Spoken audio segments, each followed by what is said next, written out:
12 steps to start your financial education. Do you know how to make good use of money? From an early age, we start dealing with situations involving finances, but the truth is that few of us are taught to use money correctly and healthily. Thus, financial education emerged as a tool to share knowledge and promote economic development through basic information that improves people's quality of life, empowering Brazilians on how to manage their financial resources. Amidst so many possibilities, in this video, we have selected and shared some tips that will help you take the first steps toward financial education. Welcome to Quinta Essência. Number 1. Know your expenses.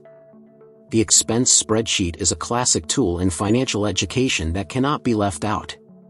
You will only be able to better plan how to pay your expenses, settle outstanding debts, and achieve future goals if you know how much you spend.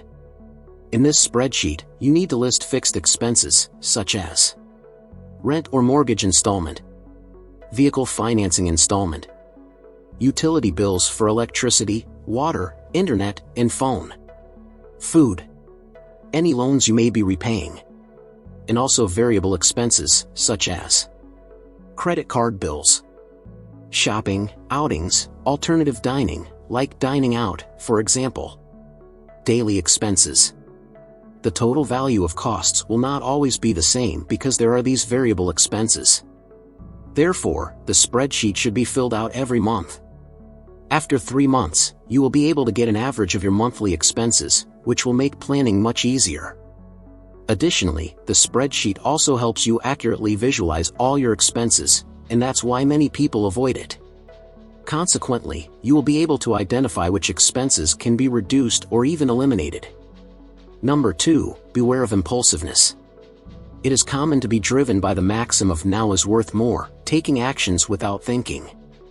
Therefore, it is always important to plan purchases and expenses in advance. Number 3. Practice conscious consumption. One way to avoid impulse purchases is through planning. This tip may seem obvious, but believe me, it's not. Many people have the habit of shopping online as a way to de-stress, for example, and don't even realize how much they're spending. Others go to the supermarket without knowing exactly what they need and fill their carts with unnecessary products. There are also those who simply swipe their cards throughout the day and, when they get home, have no idea how much they spent. To incorporate financial education into your routine, you need to create awareness about each of your expenses.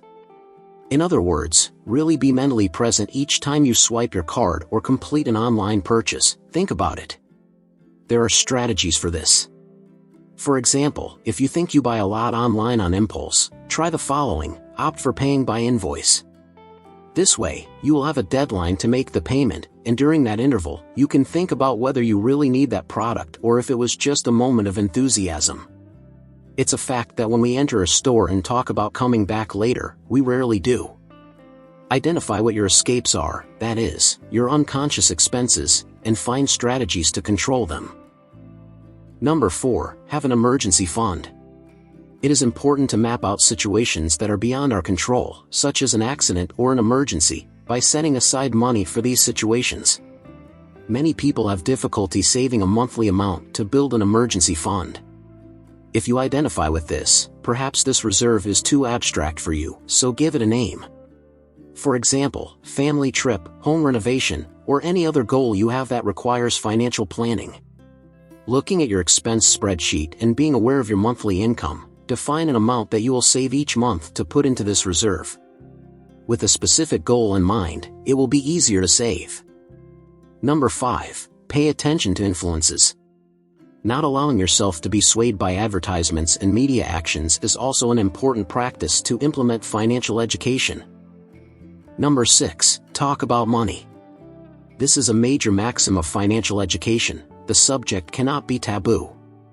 Think about your money, learn to recognize if you haven't been a good manager of your finances. If you share your budget with someone, discuss it with that person, talk about bills and plans for the future. Treating money as a forbidden topic is a big problem because it deprives people of the opportunity to think about it more consciously and have conversations about it, which can bring new perspectives. If you have children, talk to them about the subject. Bring financial education into the lives of children or teenagers. When they grow up and have to manage their own budget, they will thank you, rest assured. Number 7, spend less and earn more. Another piece of advice that seems quite obvious and really is, but it's still one of the pillars of financial education. Now that you have elaborated on your cost spreadsheet and identified which expenses will be cut or reduced, it's time to look for alternatives to earn more. It doesn't necessarily have to involve asking for a raise, but finding alternative sources of income. What do you like to do that other people pay for? What do you already do to help friends and family that could become a source of income? Even if this doesn't become your main source of profitability, any increase in monthly income is welcome to help organize your financial life and get you closer to your goals. Number 8, work on changing habits. Getting out of autopilot is another important step in financial education. A positive relationship with money consists of budgeting, planning, and investing. Be mindful of motivational phrases. Be cautious of motivation with expressions like "I deserve," which often lead to thoughtless actions when it comes to money. Number 9, have clear objectives. To achieve new achievements, you need to set a goal and know where you want to go. By taking it out of the realm of dreams, you can define gains, value, and time to achieve a dream/objective. Number 10, understand the power of compound interest. Compound interest accumulates, having a significantly greater impact than simple interest in the long run. This means that, just as you need to get rid of compound interest working against you, you can also count on it working for you. How? By investing. The interest on the overdraft that, when accumulated, makes your bank debt unpayable, is the same as the interest that appears in assets like CDs, LCIs, and others. That's why it's worth learning more about these fixed income solutions to grow your capital. Number 11, be disciplined. There's no use in putting these tips into practice and then abandoning them within 1 or 2 months. Ideally, they should be part of your routine, helping you build a financially prosperous future. So start as soon as possible and make your financial organization something you can be proud of in the future. Number 12, use time to your advantage. Following the logic of the previous topic, consider that with good financial organization and the right investments, you need about 15 to 20 years to start seeing interesting results. Seems like a lot? Well, think that the more time you have to save, the less you need to invest each month. Just get to know the financial solutions available and start investing regularly. Over time, the results will snowball, making a difference in your life. If you've enjoyed our video so far, don't go away just yet because we have a bonus tip and an important message for you. Don't forget to leave a like and subscribe to the channel so that this and other Quinta Essência videos can reach other people as well. Here's our bonus tip. Number 13, study the subject. If you want to incorporate financial education into your routine, the first step is to educate yourself on the subject. Dedicate at least half an hour of your day to it. Nowadays, there are YouTube channels entirely focused on this topic, as well as social media profiles, podcasts, and books.